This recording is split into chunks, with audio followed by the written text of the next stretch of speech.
Let's build a better world for investing. Hello. Let's lead in improving the quality and standards of the financial profession. Keep you abreast of financial innovations here and abroad. Be known for our integrity and professional excellence. Let's always put investors' needs above our own. Push for financial literacy. Provide service to the investors through the selection of the best managed funds of the year. Let's build trust in our industry. Advocate on behalf of industry issues. Convince trust and asset management companies to adopt the Asset Managers Code and the Global Investment Performance Standards. Let's put ethics at the heart of everything we do.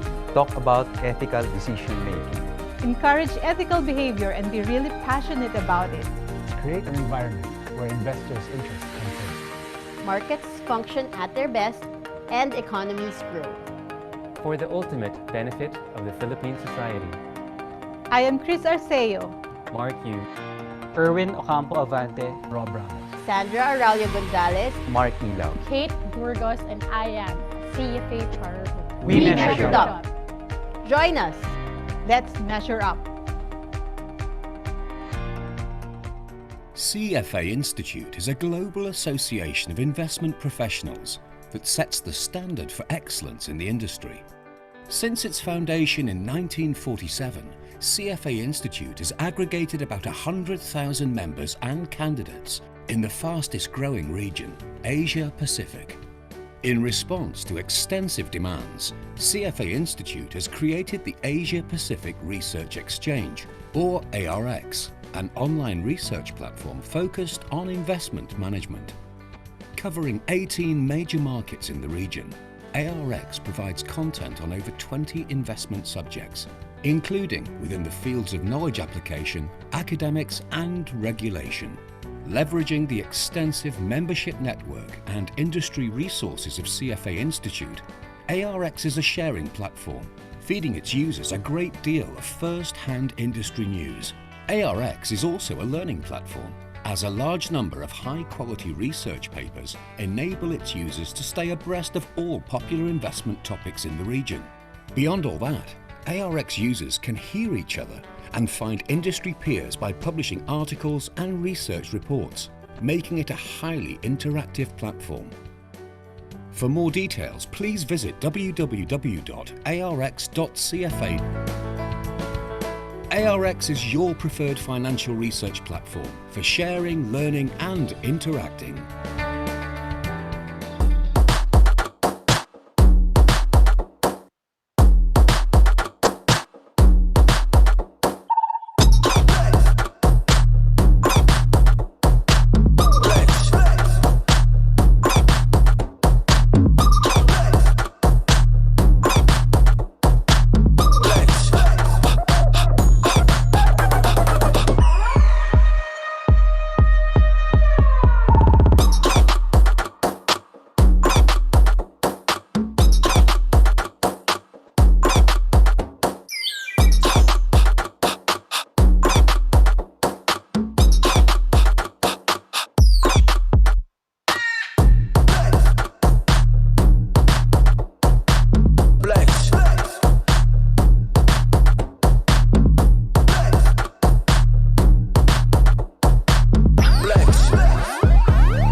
Good afternoon, everyone.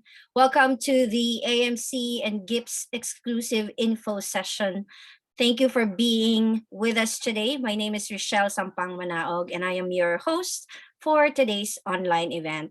We would like to take this opportunity to recognize our annual corporate sponsors, platinum sponsor, National Home Mortgage Finance Corporation, bronze sponsor, Sea Oil Philippines Incorporated. To formally welcome us all to this event, may you please have the President and Chairman of CFA Society Philippines, Dr. Robert Ramos, CFA, Kaya, CIPM. Good afternoon to all of you, distinguished members of the Securities and Exchange Commission. We would like to thank you for giving us time today to discuss topics close to our hearts. These are the CFA Asset Managers Code and the Global Investment Performance Standards. In a year marked by a global pandemic and depressed economies leading to mass unemployment, it's easy to believe that companies should simply be in survival mode and cut straight to the basics of their business. However, as seen in the previous Asian and global financial crises, some firms have strengthened their base and improved their policies, processes, and practices. Thus, complying with the GIPS and asset managers codes are examples of future-proofing or strengthening the base of businesses. As we have seen, businesses who have made future-proofing a priority in the years prior to 2020 are also those that have had more tools to deal with the pandemic's varied impacts. That being said, I would like to thank all of you for giving us your precious time to attend this event. Rochelle, back to you. Thank you, Dr. Robert Ramos, our very own. Thank you for the warm welcome. Welcome to the info session exclusively organized for Securities and Exchange Commission. Again, this is brought to you by CFA Society Philippines in partnership with Securities and Exchange Commission. In this session, we will provide an overview of the AMC and GIPS. And joining us today to talk about AMC and GIPS is the Director for Professional Conduct, Enforcement, and Global Industry Standards at CFA Institute. He is responsible for the management of investigations related to alleged violations by CFA charter holders, members, and candidates in their professional activities. He is also responsible as the Asia Pacific Channel Manager, accountable for the promotion of industry standards in the region. As Channel Manager, he frequently collaborates with various investment industry stakeholders, including GIPS standard sponsors, large asset managers, asset owners, financial market regulators, local CFA societies, just like CFA Society Philippines and industry associations. Prior to joining CFA Institute, he was head of finance for Audi Hong Kong, part of Volkswagen Group Hong Kong, where he was responsible for financial operations, reporting, planning, and analysis. He is a CFA charter holder, a CIPM designation holder, a certified management accountant, and an MBA degree graduate from York University, Toronto. He also holds a postgraduate degree in laws from Hong Kong University and passed the qualifying exams for Hong Kong attorneys. Without further ado, may we call on the Director, Professional Conduct in Enforcement and Global Industry Standards of CFA Institute, Mr. Eddie Chan, CFA, CIPM, MBA, CMA.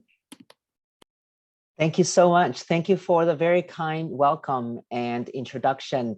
Hi, everyone. I'm really excited to have this opportunity today to speak to you all about AMC, CFA Institute's Asset Manager Code, and also CFA Institute's GIPS standards. Without any further ado, let's get started. We have a lot of materials to cover. So let me try to share my screen here so that we can look at our slides together. So let's see. I believe this is the one. So I hope this is the right screen. So let's get started.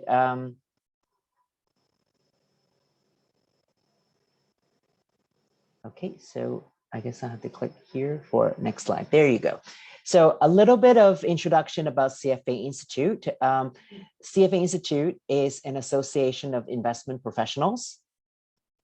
The organization has grown over the past 50 years from a couple of large US-based group in major US cities like New York, Boston, and Chicago to become the globally recognized organization of today.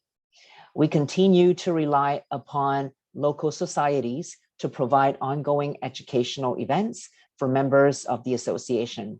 As you can see, we have grown well beyond North America to support the societies, members, and candidates.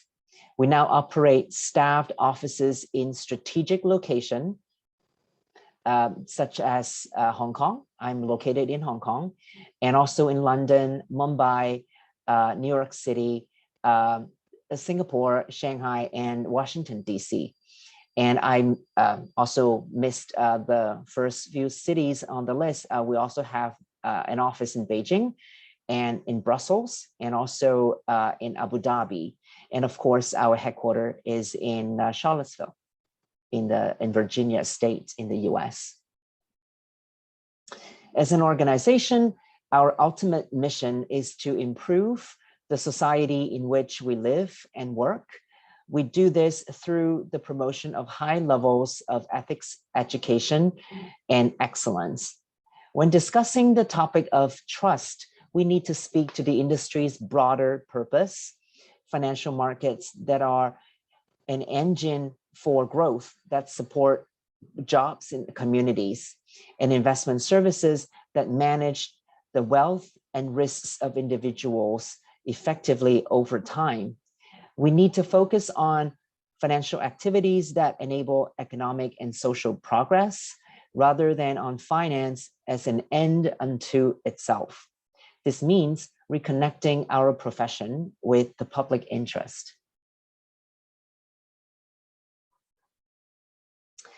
We actually follow our mission by promoting professionalism on two levels. On the individual level for the CFA charter holders and members, and also on the firm level. On the individual level, we ensure that CFA charter holders comply and maintain the highest standards of ethics and professional excellence. And on the firm level, we promote compliance with codes and standards, such as the topics of today, the Asset Manager Code AMC and the GIPS standards, which stands for Global Investment Performance Standards.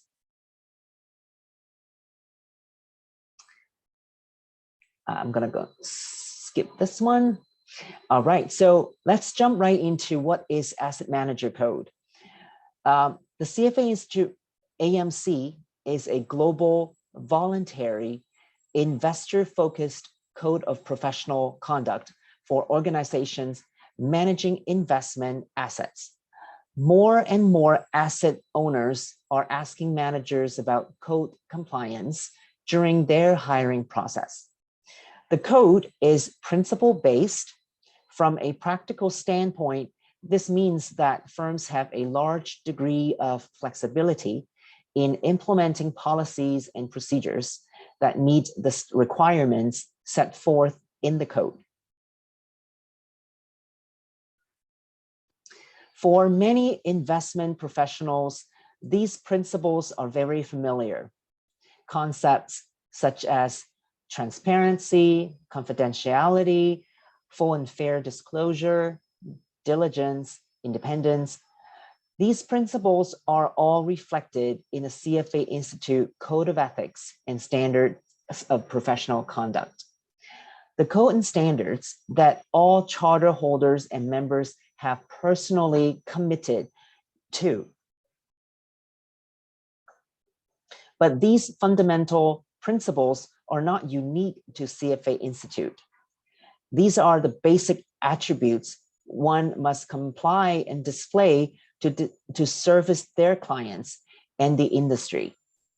It is with these principles in mind that CFA Institute looked to fulfill a need for its members. Individuals were looking to incorporate the members' code and standards into firm level, into the activities of their firm. Therefore, 16 years ago, in 2005, the Asset Manager Code was first published. The Asset Manager Code benefits both asset managers and investors. The benefits to investors are quite obvious. For many investors, the code is a starting point that assists them in asking questions and setting expectations about what kind of service they are seeking from their manager. Investors that want to evaluate the firm's commitment to their best interests don't have to dig through the codes and policies and procedures of each organization to make sure they are comprehensive. Investors don't have to try and compare the practices of one organization against another one. The AMC gives investors a tool for a simple comparison of ethical practices amongst different organizations. Increasingly, a question about compliance with the AMC is part of manager searches. Just as a large majority of institutional investors and consultants routinely ask about compliance with the GIPS standards, how an organization responds to questions about AMC compliance could be a critical determining factor when investors evaluate their managers. The benefits of compliance with the AMC to investment firms are just as obvious. The code offers a standard to measure and test their own policies, procedures, and practices to make sure they represent best ethical practice. It also ensures the organization's compliance functions are properly in place to meet other needs, such as regulatory requirements. Adopting the code sends a message internally about the organization's commitment to ethical practices and goes a long way to establish a culture of integrity within the organization. Voluntary compliance sends a strong message to those outside the firm, not just clients, but regulators and partners as well, that the organization is operating under rigorous ethical and professional standards. And most importantly, compliance is a concrete way for firms to strengthen the bond of trust between manager and clients. It gives clients confidence that the organization holds their interests paramount. Close to 1,100 organizations in almost 50 countries have adopted the code to demonstrate their commitment to best ethical practice, including these big names. As you can see, some of these big names: BlackRock, State Street Global Advisors, JP Morgan Asset Management. These are just examples of big names that are currently claiming compliance with the AMC. There are basic steps for firms to come into compliance with the Asset Manager Code. First, an organization would have to understand the code and the guidance and any online interpretation to ensure it has a good grasp of the principles. The current edition of the AMC is available electronically on CFA Institute's website under the Ethics and Standards tab.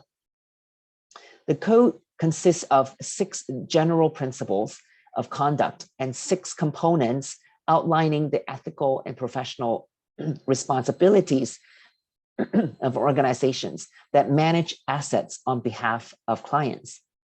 The CFA Institute website also provides guidance for the AMC. These documents provide guidance explaining the code and include recommendations and examples to assist asset managers seeking to implement the AMC. Second, review and analyze your organization's ability to comply.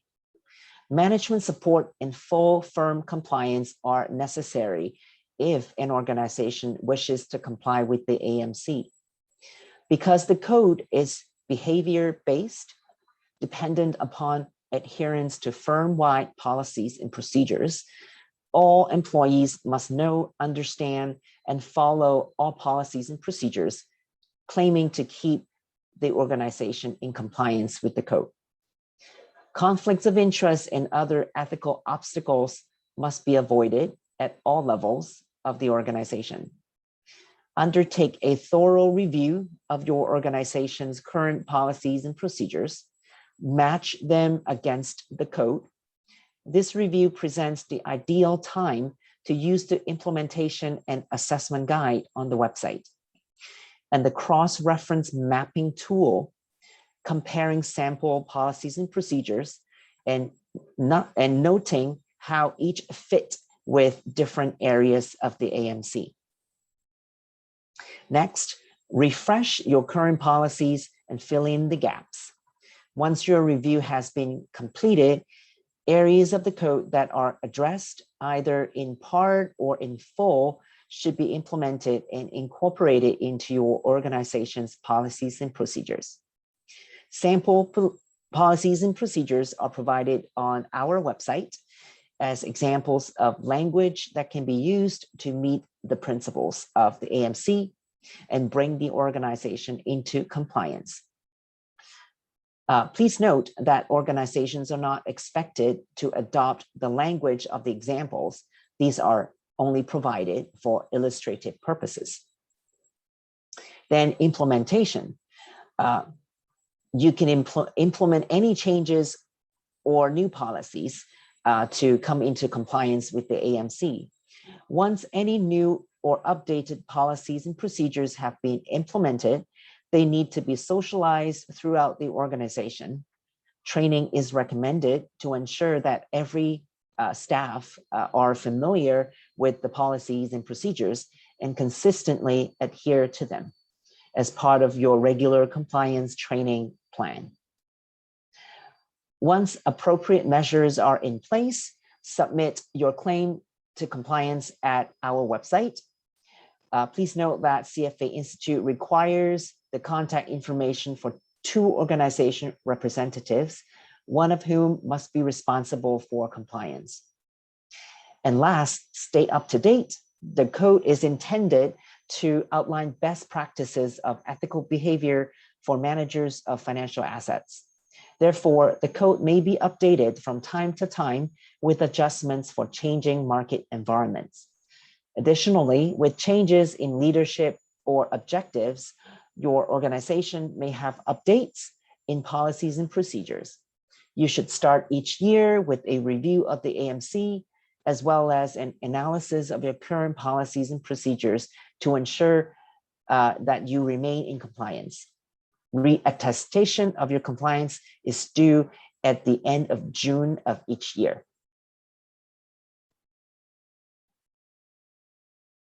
So what does the code cover?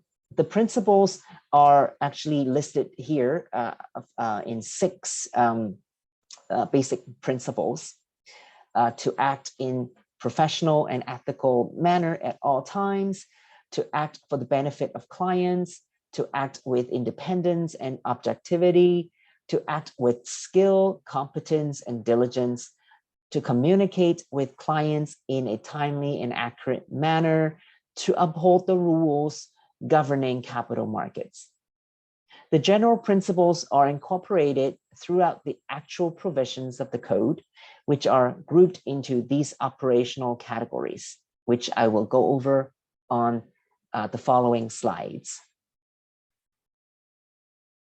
Section A, loyalty to clients. You'll find 3 basic provisions that emphasize that clients' interests are paramount.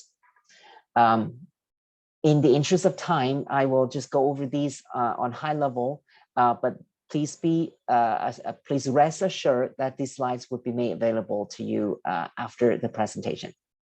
So you can see that client interests before the manager's interests, confidentiality, independence, objectivity, and loyalty, including the GIPS and outside relationship rule.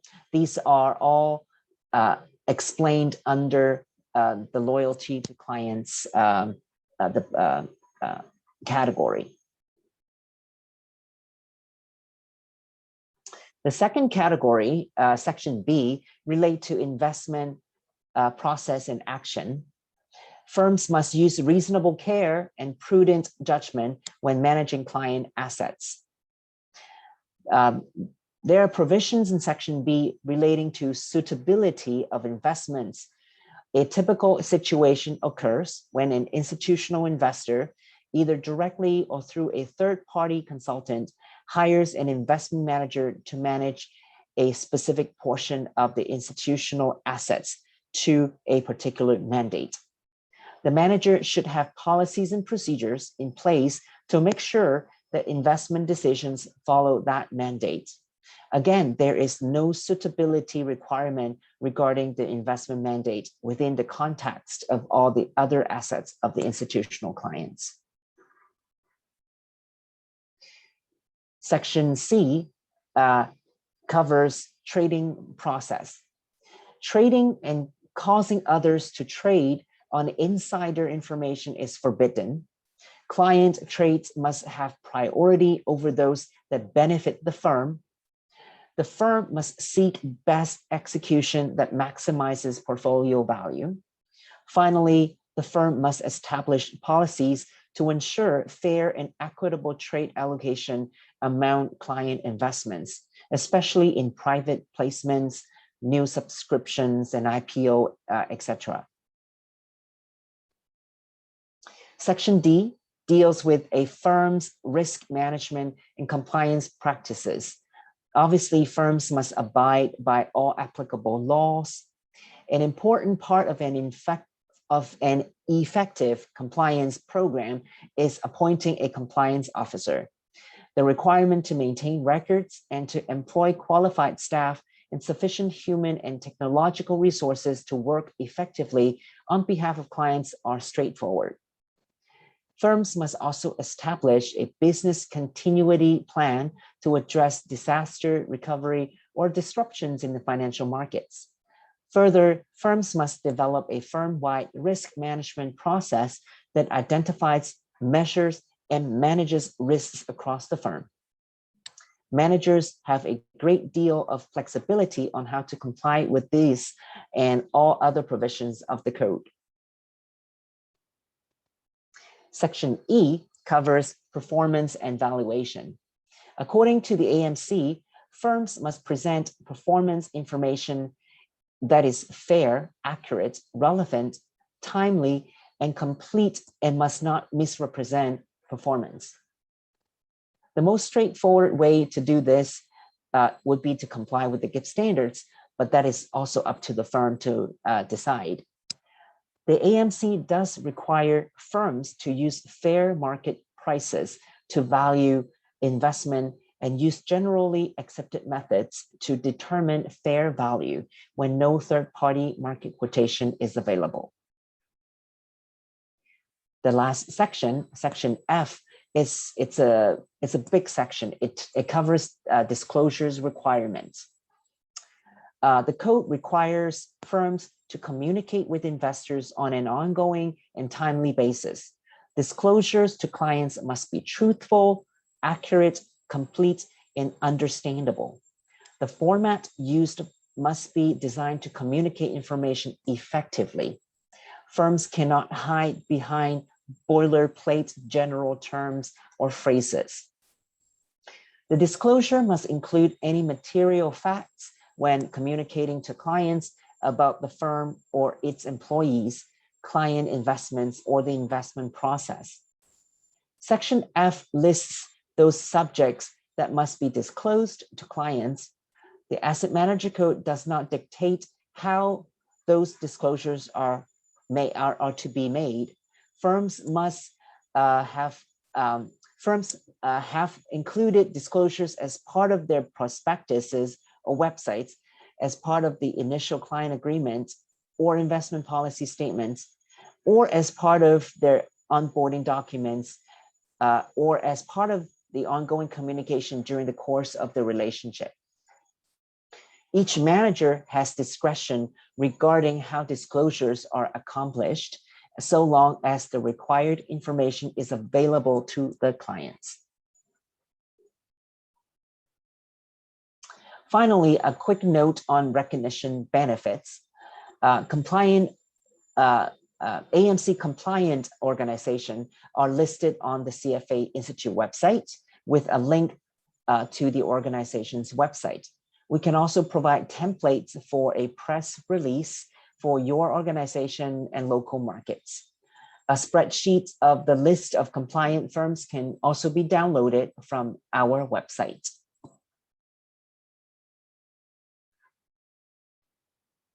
There are a lot of resources available to organizations looking to comply or review for reattestation.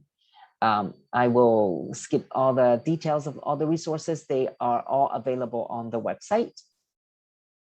So here is a quick recap on Asset Manager Code.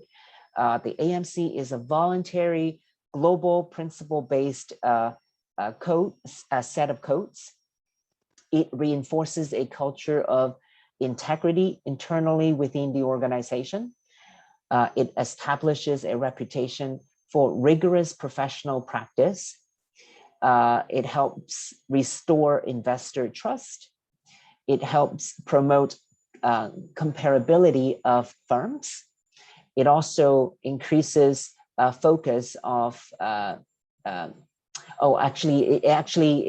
it's becoming an increasing focus for asset owners, because asset owners are starting to inquire about AMC compliance.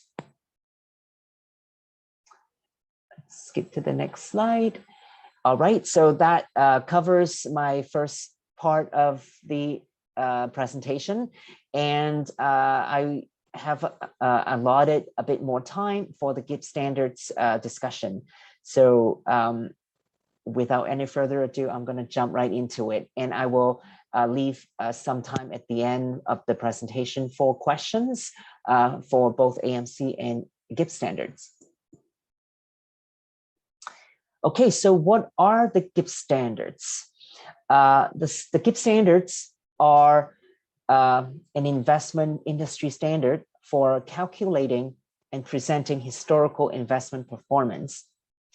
The GIPS standards are voluntary, and they are not required by any regulators as far as we know, and they are developed and maintained through collaboration of GIPS standard sponsors around the world, and also, of course, CFA Institute.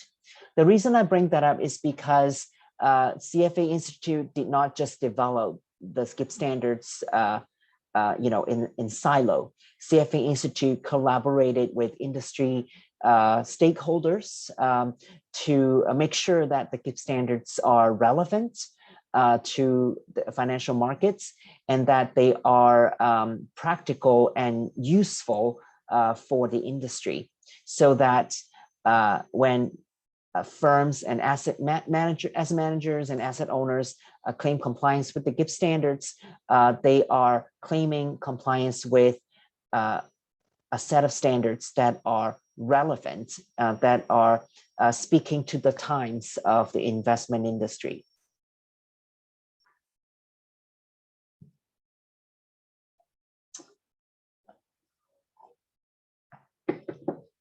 So this slide covers why the reasons why there is a need for reporting standards. Two main reasons. There are the industry is lacking reporting inconsistency and comparability. A lot of firms would have, if they're not complying with the GIPS standards, a lot of firms may be reporting model portfolios. They may be reporting back testing portfolios. They may be reporting portfolios that have been discontinued, but they reflect good numbers, so that they could be getting the attention of investors. But that's not fair, because a lot of these portfolios would be misleading to investors. And the second reason for GIPS standards, for reporting standards, for any reporting standards, is that there is a lack of regulatory guidance globally. So the burden falls onto self-regulation of the industry, and that requires an organization like CFA Institute to take the lead in creating these standards to help with self-regulation. So what are the reasons for firms to comply with the GIPS standards? First of all, as I mentioned, the GIPS standards is a voluntary set of standards. So if firms decide to comply with the GIPS standards, it demonstrates their commitment to follow global industry standards and best practices for valuation, performance calculation, and performance presentation. It also demonstrates their commitment to consistent, transparent, and comparable methods of calculating and presenting performance. It requires the establishment of robust performance policies and procedures, and that shows how committed firms are when they actually comply with the GIPS standards. And one other strong reason for compliance is that the GIPS standards compliance is becoming a very regular question in requests for proposals by the hiring manager. It could be by the hiring asset owner, or could be by a family office investment consultants. So it is becoming an advantage to be compliant with the GIPS standards to compete for business in the industry. This is a list of all the GIPS standard sponsors around the world. There are currently close to 60 sponsors in close to 48 markets around the world. And I would focus on the sponsors in the Philippines, CFA Society Philippines, Fund Managers Association of the Philippines, AFMAP, and Trust Officers Associations of the Philippines. They are jointly the GIPS standard sponsors for the country. And we are very grateful for their collaboration and their support.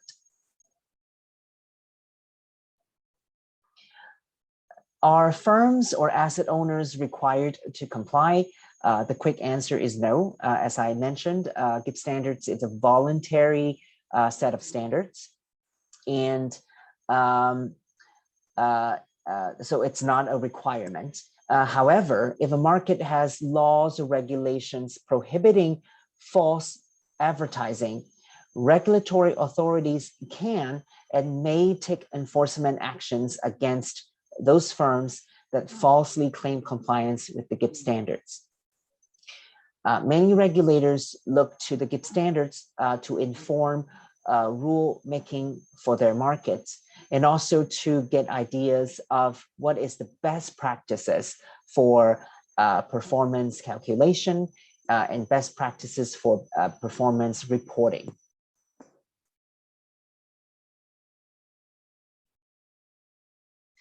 The oversight of the GIPS standards. CFA Institute does not test a firm for its claim of compliance. There is currently no enforcement actions by CFA Institute on GIPS standards compliance. It is potentially, however, if a firm is found to be falsely claiming compliance of the GIPS standards, it may impose a risk on the CFA charter holder who are responsible for the compliance in those firms. So it may jeopardize their charterholder standing within the institute.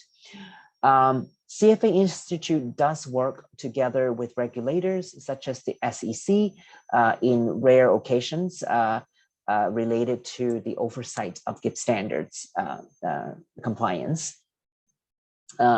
It could be a future CFA Institute initiative to look into enforcement actions and also oversight of the GIPS standards down the road. But currently we do not have resources to do that. Okay, so the GIPS standards has been recently updated. Well, not so recent anymore. It's actually most recently updated in 2020 in the 2020 version of the GIPS standards. However, I would like to point out that the previous reiteration was actually done 10 years ago. It was the 2010 version. So, what I'm going to talk about is the 2020 version, and it's been updated to reflect the changes in the market and to keep pace with a very dynamic industry. The current GIPS standards actually is divided into 3 chapters. The chapter for firms, there is a chapter for asset owners, and there is a chapter for verifiers. The underlying principles are common or actually the same for all 3 chapters. However, we divided the standards into 3 chapters for easier reference by the user group. So the asset owners book, in the one in the middle, actually it's a little thinner than the book on the left, which is the book for firms. That's because for asset owners, because they are not competing for business, a lot of the concepts and principles listed out in the thicker book may not be applicable to them. So having a standalone book for asset owner, it makes it easier for them to follow and comply with what is required. And the same for verifiers.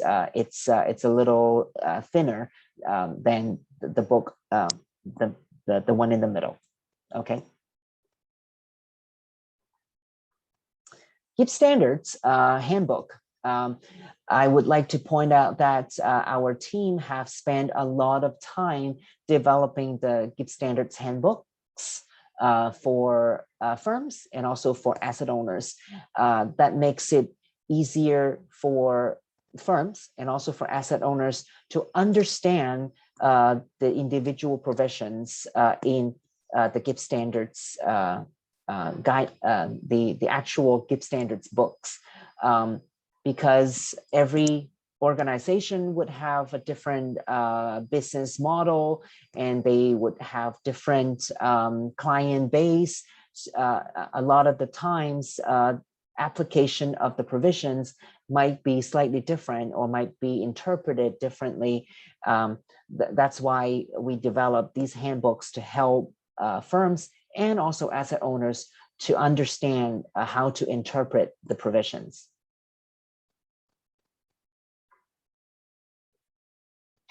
Compliance with the GIPS standards, like I said, is voluntary. Any investment management firm with actual assets under management may choose to comply with the GIPS standards. A firm must comply with all applicable requirements of the GIPS standards, including all the updates, all the guidance statements and interpretations. And if there are any Q&As posted on our website, firms must also be consistent to these resources. Interpretations are included in the GIPS standards handbook that I just talked about. And all of these resources are made available on the GIPS standards website. You can see the website domain up here. It's www.gipsstandards.org. And compliance must be on a firm-wide basis. I'll talk about that on the next slide.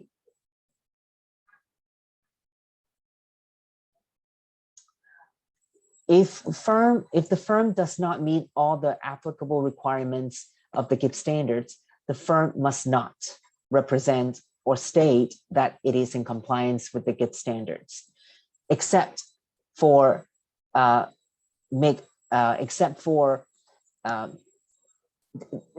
I'm trying to say. It's firms cannot say that they are complying with the GIPS standard except for something. It has to be all or nothing. So it cannot be a partial compliance. Firms cannot say that they comply with the GIPS standards for these areas, but not for these. It is not allowed. So GIPS standards must be complied all or nothing. It has to be all, and also must be for the entire firm, firm-wide compliance.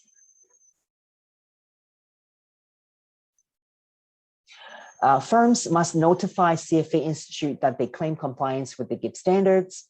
The GIPS compliance notification form must be submitted when the firm initially claims compliance, and also subsequently between January and June of each year. The deadline for each year is actually the end of June 30th. Firms may choose to not be listed on the website. It's actually quite common for some state asset manager or state-owned asset owners to hide, to stay anonymous. If they choose to comply with the GIPS standards, they may not want to display their names on the full list of compliant asset managers and asset owners.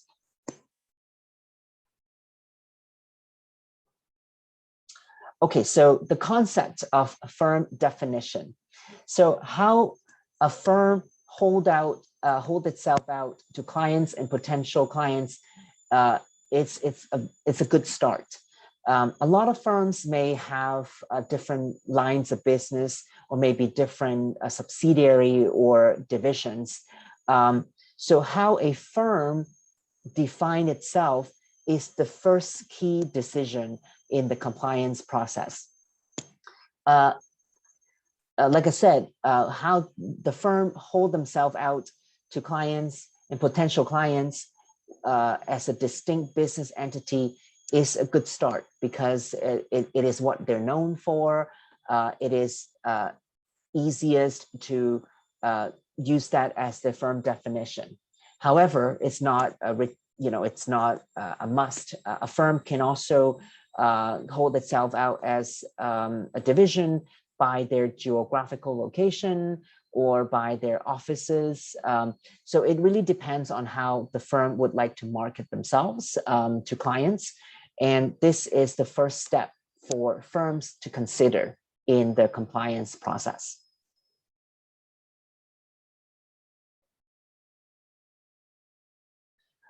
There are possible criteria for being a distinct business entity. It could be a legal entity. It could be a distinct market or client type, or it could also use a separate and distinct investment process, and they can use that as the firm definition. Whatever the firm decide to use, the firm must document and disclose how it is defined for the purpose of complying with the GIPS standards. And firm definition determines the assets that must be used to calculate the total firm assets, and that would be discussed next. Total firm assets is this concept, and that is part of the GIPS standards compliance concept. The total firm assets includes all assets for which the firm has either conditional or unconditional authority to trade the assets. This includes fee-paying and also non-fee-paying assets. It includes also assets assigned to a sub-advisor when the firm has discretion over the selection of the sub-advisor. It must be equal to the aggregate fair value of all assets managed by the firm. However, total firm assets does not include assets within advisory-only relationships. I think this is the important part here, is that advisory-only assets, it's not included. I just wanted to emphasize that. I'll skip the uncalled committed capital part. That's a little bit more technical. And in the interest of time, I'll just move on to other topics. Periods of GIPS compliance. Initially, firms must have a compliant track record of at least 5 years or since a firm inception, if the firm has less than 5 years of existence. Firms must then build towards a minimum 10-year track record. Firms may show non-compliant history linked to the compliant track record as long as only compliant performance is presented for periods after January 1st, 2000 for assets other than wrap fee, real estate, and private equity. And after January 1st, 2006 for wrap fee, real estate, and private equity. Different dates apply if the firm previously claimed compliance with the AIMR PPS standards. That is a bit more technical because AIMR PPS standards has been around for a bit longer, since I believe 2005. So this is for firms that have a long compliant records, so may not be applicable in this context.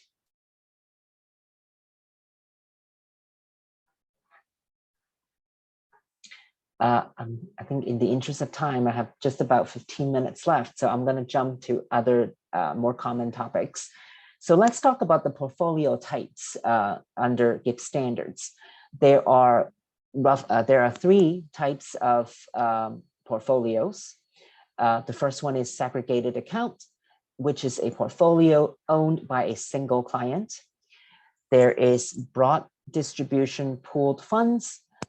Those are pooled funds that are regulated under a framework that would permit the general public to purchase or hold the pooled funds shares, and it's not exclusively offered in one-on-one presentations. So common examples are mutual funds and UCITS funds.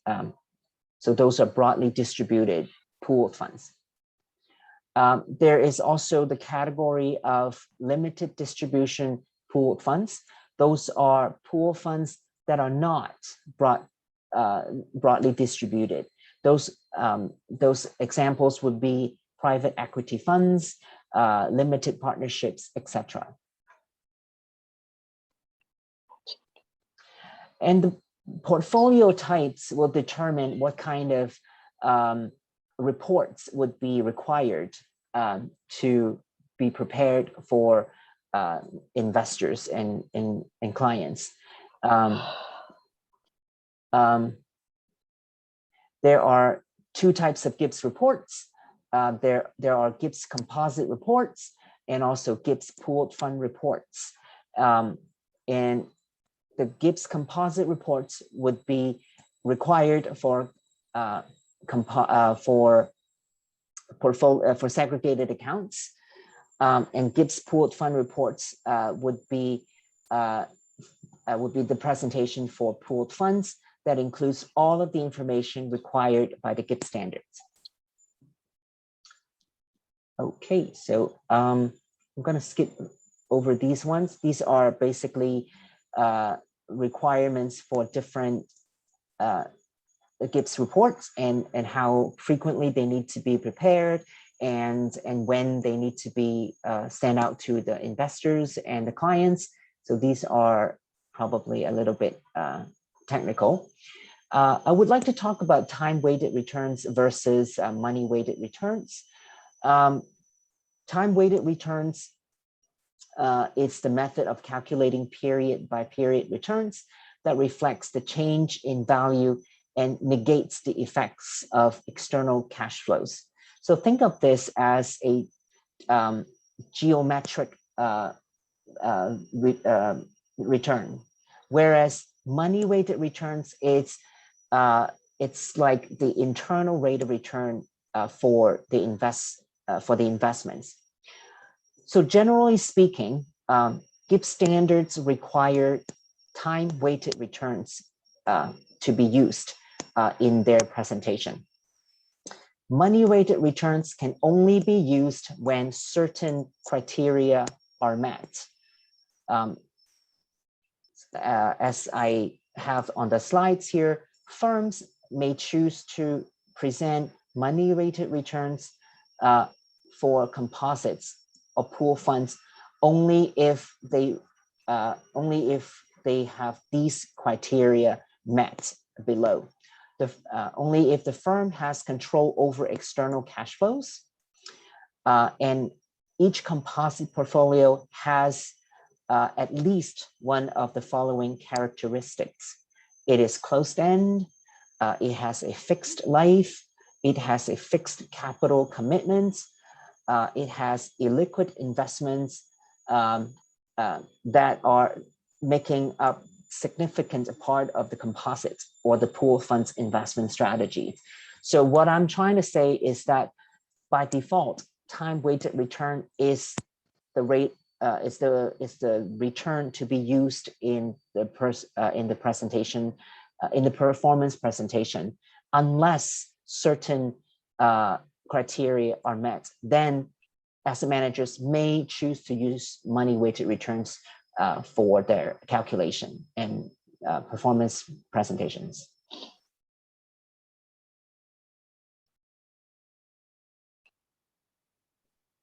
These are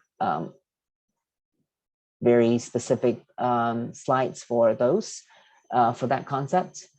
I think in the interest of time, I'll skip over portability. This is basically a concept about asset managers that I'll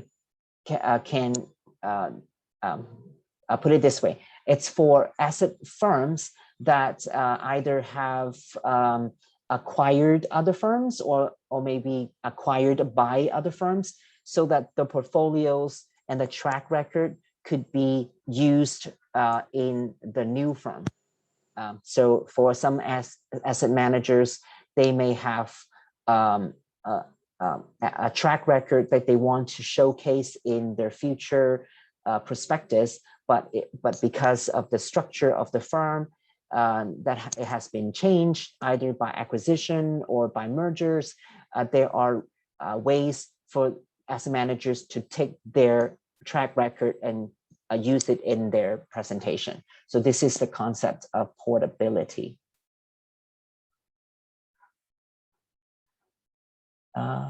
Okay, so I will spend a few minutes to talk about GIPS advertising guidelines and maybe verification, and I'll probably stop there because I think we could run out of time. GIPS advertising guidelines it's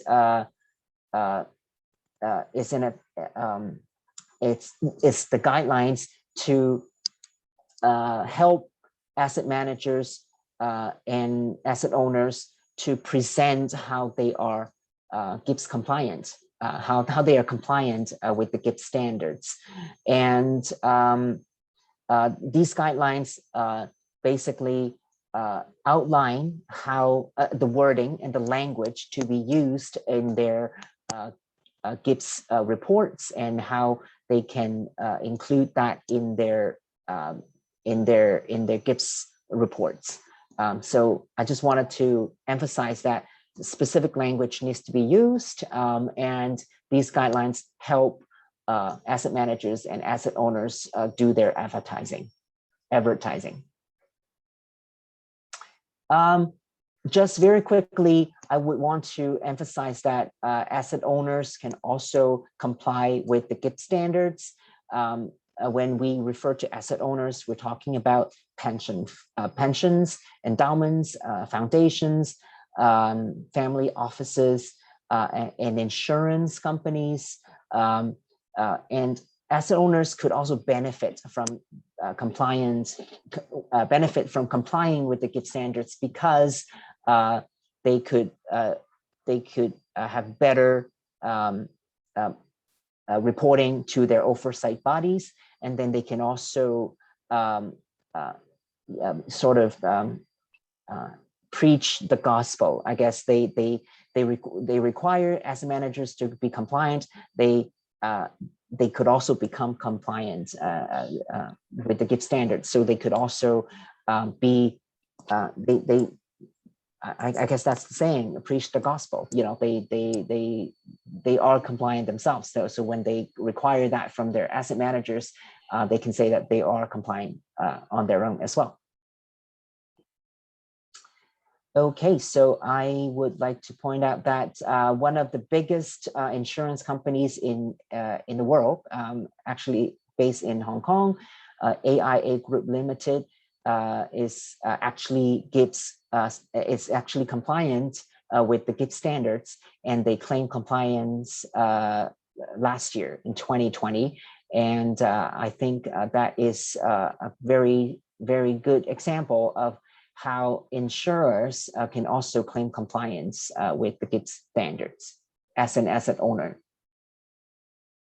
Oops, there. Verification, very quickly.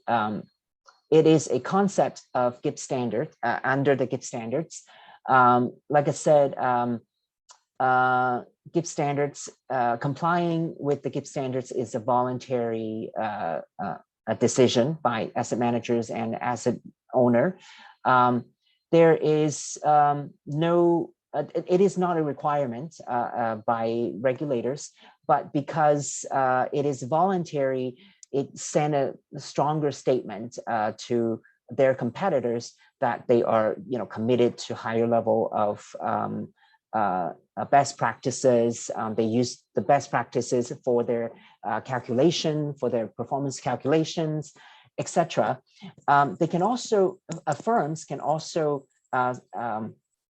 commit to a verification of the GIPS standards compliance, which is like an assurance, a higher level of assurance, so that they can engage with verifiers to help them claim this verification status, so that they can tell their investors and prospective investors that they don't just claim compliance on their own terms. They have engaged a third-party, independent third-party verifiers to check on this claim of compliance, so that that is an added level of trust and assurance. So the concept of verification comes in here. It could be done through a verifier, and some verifiers like CPA firms or independent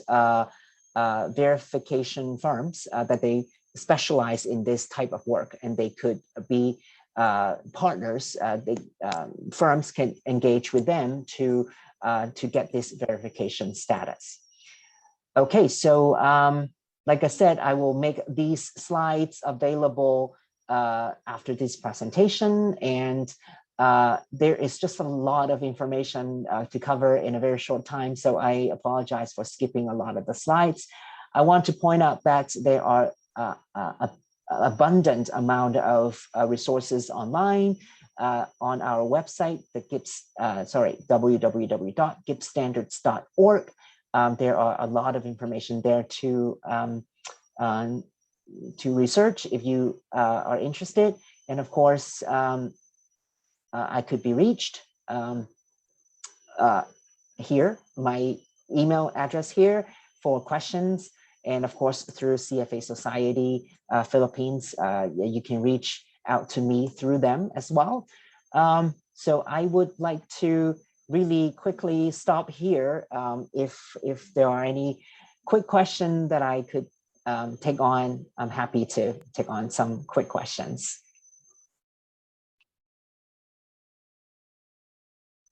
Okay, let me Thank stop you. my Thank sharing. you, Eddie. Thank you, Rochelle. Yeah, we'll now proceed to the Q&A session. You may write your question via the chat box. And I saw one question already here, Eddie, for you, from Attorney Kenneth Joy Quimio. Asset managers are being paid by asset owners or firms. How does an asset manager balance the interests of his employer while strictly following the interest of investors and GIPS standards? All right, yeah, I'm also reading it here in the chat box. Asset managers are being paid by asset owners and firms. How does an asset manager balance the interests of his employer, asset manager, while strictly following the interests of investors? Well, I don't think from this perspective of GIPS standards there is a conflict here, because what GIPS standards is trying to accomplish for the industry is to provide a set of voluntary standards for investment performance calculation, and also the way it's presented, performance presentation. So what the GIPS standards is trying to accomplish here is to provide this set of standards, this set of guidance for asset managers to follow, and so that they know how to best present their results fairly with full disclosure to their investors, and also to prospective clients. So I don't see how that could be a conflict, even though that asset managers could be hired by asset owners. I hope that answered that question. Thank you, Eddie. We'd like to ask the others to participate by posting your question, or you may unmute yourself and, of course, turn on your video if you'd like to ask questions to Eddie related to the asset managers code and also the GIPS standards. Here we go. We have another one. From Christine Uy, has the CFA previously encountered a firm that falsely claimed to comply with AMC and GIPS? That's a good question. Well, yes, the quick answer is yes. I would actually say, well, let me take that back. It's a yes. We come across a firm that falsely claimed compliance with the GIPS standards, but it wasn't discovered by CFA Institute. We knew about it after it's been reported in the news, in the media, and I know of one. I've read about it. It's in the U.S. And that firm has actually been fined by SEC for false advertising, for misrepresentation, as a result of their false claim of compliance with the GIPS standards, when they are in fact not compliant. Thank you, Eddie, for answering that question. Do we have more questions? Here we go. Yes. Attorney Quim, you said that the second question was related to the first question. We'd like to answer more questions coming from you guys. You may, again, unmute yourself and turn on your video, or you may chat in the chat box for your questions.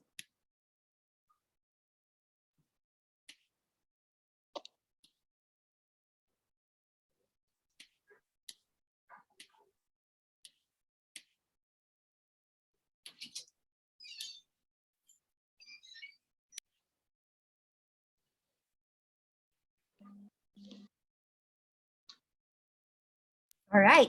If we do not have any more questions, we'll proceed to the program. If you have questions, like questions that you don't have today, but maybe tomorrow or later on, freely send us an email, no? And we will be able to forward that question to Eddie so he can respond or answer your question. So thank you, Eddie. To our participants, please turn your attention to the screen for the QR code of our online evaluation form. This will only take you 1 to 2 minutes to complete. And while you are completing the survey,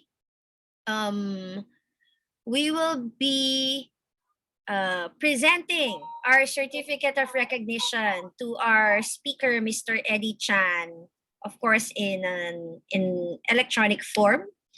Oh, thank you. Yes. We'd like to present to you our token of appreciation for being with us today and for talking about AMC and GIPS standards to Securities and Exchange Commission. We'll send you an e-copy of this, Eddie. And again, thank you very much for being with us today. Last but not the least, please turn on your video. We'd like to have a group photo with all of you. And also, of course, with our guest speaker for today, Mr. Eddie Chan. Thank you, Eddie Chan, for sharing us your invaluable knowledge about AMC and GIPS standard. We look forward to having you again here at CFA Society Philippines. So let's have a group photo, guys. Okay, good job. Okay. Awesome, great. All righty. Please, let's remove our screen, our share screen. All right. And here we go. How about the others? Hi, Tony. Hi, guys. All right. 1, 2, 3. For my colleagues, please help me in taking photo of our group here. 1, 2, 3. It's nice to see everyone. Thank you very much for participating in today's webinar. And I hope you were able to catch our QR code for online evaluation form. And feel free to ask questions even after this event. You may send us an email at events@cfaphilippines.org. And we will be sharing with you the presentation of Mr. Eddie Chan. Thank you very much, everyone. Thank you, Eddie. Thank you, Rob. Thank you, Tony. And to our SEC participants. Thank you so much for having me. Thank you. Bye-bye.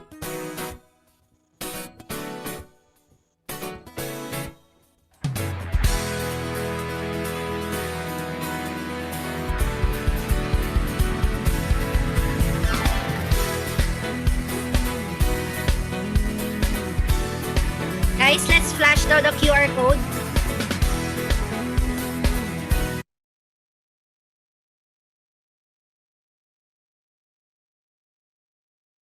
All right, here's the QR code for the evaluation form.